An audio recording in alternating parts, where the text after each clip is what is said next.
여러분 안녕하세요. 2023년도 12월에 제가 다녀왔던 하장에 대한 이야기를 지금 들려드릴까 합니다. 약 2박 3일 코스로 오토바이로 떠난 하장 로프 여행은 굉장히 충격적이면서 흥미진진했는데요.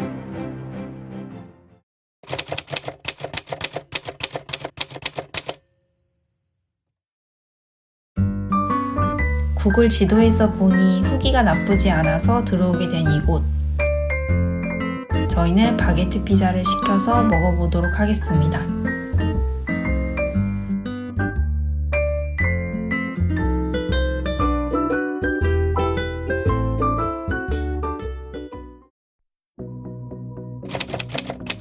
이제부터 본격적으로 하장 로프를 타고 가게 될 건데요. 하장 베트남은 베트남 북부지방에 자리하였고 경이로운 풍경과 풍부한 문화적 다양성으로 많은 모험가들이 왔다 갔다고 합니다. 이 매력적인 도시는요, 도전적인 산길, 푸른 녹지, 그리고 다채로운 민족 마을들이 구성되어 있습니다. 하장은 베트남에서 굉장히 흥미진진한 목적지로 돋보여요. 이곳 하장은 베트남 북부 고원에 자리하고 있어 하노이에서 약 300km 떨어진 곳에 위치하고 있어요. 해발 고도는 해수면 위 800에서 1200m에 이르는 장엄한 산악 지방입니다. 이곳에 도착하시면 바로 보이는 잔잔한 녹색 호수와 화려한 꽃들을 보실 수 있을 거예요. 이 하장은요, 24개 민족 그룹이 이 땅을 자신의 고향으로 여기며 풍부한 문화적 다양성을 형성하고 있기 때문에 많은 소수민족 분들도 보실 수 있게 됩니다.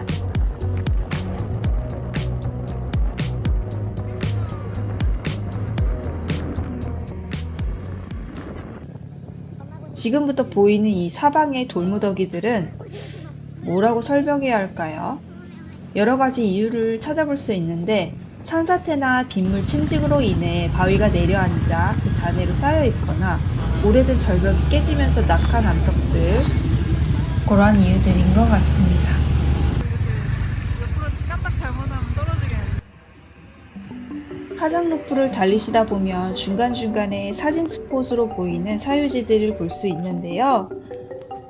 사진을 찍기 위해 돈을 내거나 인사를 하고 허가를 받아야 되는 경우가 대부분일 수 있습니다. 중간중간에 잠깐 멈춰 해를 바라보며 자연에 넋을 놓고 순간순간을 만끽하는 것이 참 행복합니다.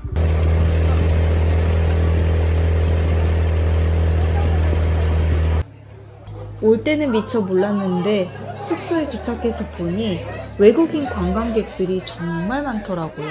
모닥불을 피며 춤추고 노래하고.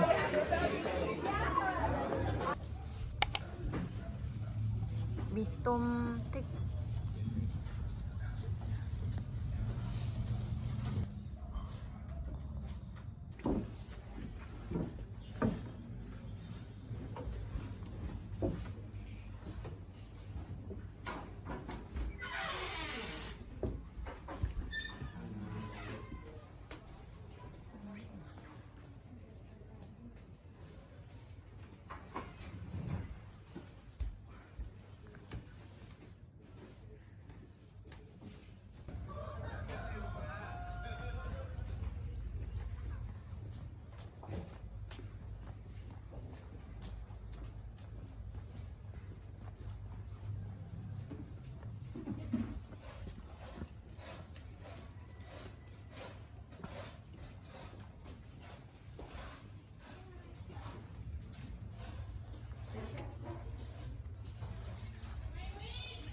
베트남 북부 끝자락, 산으로 둘러싸인 하장.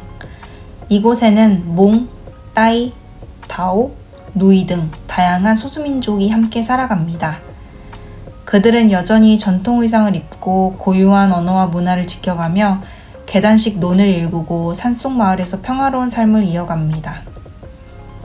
매주 열리는 장터에서는 형형색색의 옷과 수공예품, 전통 음식이 모여 하장 사람들의 따뜻한 정과 활기를 느낄 수 있습니다.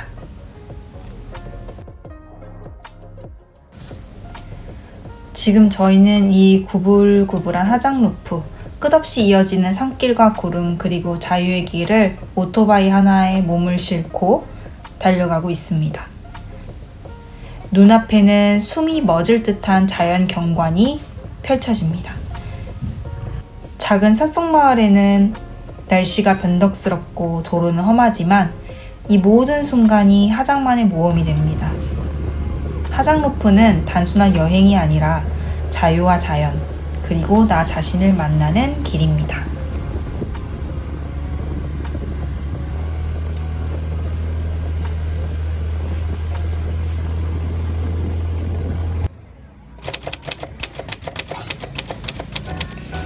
오늘 우리는 룽껌 문화마을 하장루프의 보석 같은 곳에 도착을 했습니다. 길가에는 작은 아이들이 서 있습니다. 등에는 꽃바구니를 메고 그 안엔 막 피어난 노란 들꽃이 가득합니다.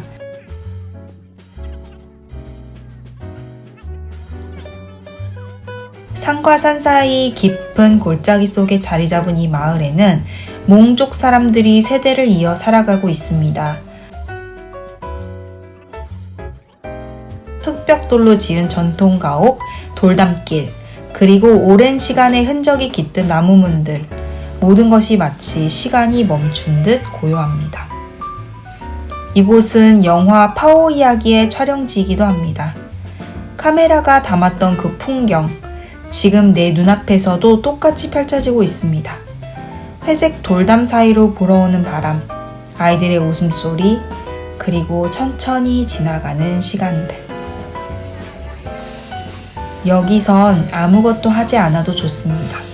그저 걸으며 숨쉬며 이 마을의 고요함에 몸을 맡기면 됩니다. 이곳은 하장의 돌밭, 동반 암석고원입니다. 수천만 년 동안 바람과 비가 깎아 만든 베트남에서 가장 오래된 땅입니다. 언뜻 보면 척박해 보이지만 그 사이로는 여전히 생명이 살아 있습니다. 작은 옥수수밭이 돌 사이를 비집고 자라고 아이들이 그 위를 달리며 웃음을 터뜨립니다. 바람이 불어오고 돌산 너머로 흩어진 구름 사이로 빛이 쏟아집니다. 그 순간 세상의 모든 색이 사라지고 회색의 풍경만이 남습니다. 하지만 이상하게도 그 회색이 참 따뜻합니다. 동수시장에 들렸습니다. 허기를 달래기 위해 동전빵을 주문했는데요. 한국에서도 안 먹는 이 동전빵을 동수시장에서 먹게 되네요. 이 동전빵 하나가 우리에게 주는 기쁨이 굉장히 큰 것 같습니다. 이 빵을 먹은 후에 시장을 천천히 돌아보도록 하겠습니다. 어딜 가나 인증샷은 필수죠. 맛있겠죠? 사실 이 동수시장은 굉장히 특별한 곳입니다. 산속 마을 사람들이 주말마다 모여서 장을 열기도 하고요. 몽족, 따이족, 다오족 등 각각 다른 소수민족 분들이 모여 형형색색의 옷과 천, 수공예품 그리고 전통 음식들을 팔고 있다고 합니다. 장터를 걷다 보면 베트남 사람들이 호기심 가득한 눈으로 저희를 바라보기도 하고 또 어머님들은 정성스럽게 만든 옷과 바구니를 건네기도 합니다. 이곳은 단순히 물건을 사고 파는 곳이 아닌 소수민족들의 삶과 문화 그리고 세대를 이어 내려오는 전통이 살아 숨쉬는 곳이라고도 할 수 있죠.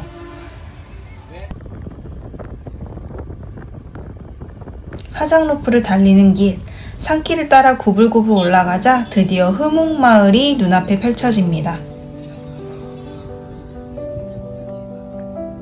푸른 산과 계단식 논 사이, 작은 흙벽집과 돌담이 어우러진 고요한 마을. 아이들은 전통 의상을 입고 뛰놀며 밝은 웃음으로 여행자를 맞이합니다. 여성들은 은장식이 달린 옷을 입고 천을 염색하거나 장터에서 손수 만든 바구니와 수공예품을 내놓습니다. 남성들은 밭일을 하거나 오토바이 길가에서 잠시 쉬고 있습니다. 여기서는 단순한 풍경 이상의 것을 느낄 수 있습니다. 사람들의 웃음, 아이들의 장난, 손때 묻은 집과 길, 모두 이 마을의 역사와 삶을 이야기합니다.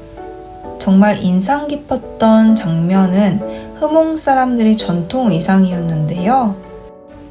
저 화려한 은장식이 달린 전통 의상을 입고 이들은 축제나 장터에서 모여 문화와 풍습을 보여주기도 하며 공동체, 마을 결속력이 높다고 합니다.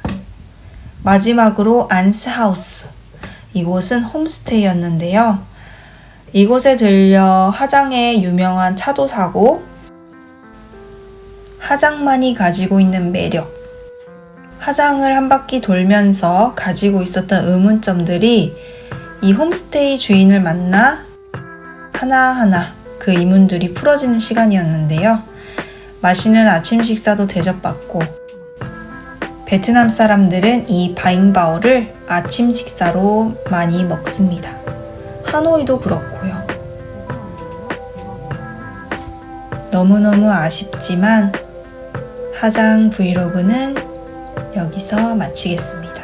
안녕.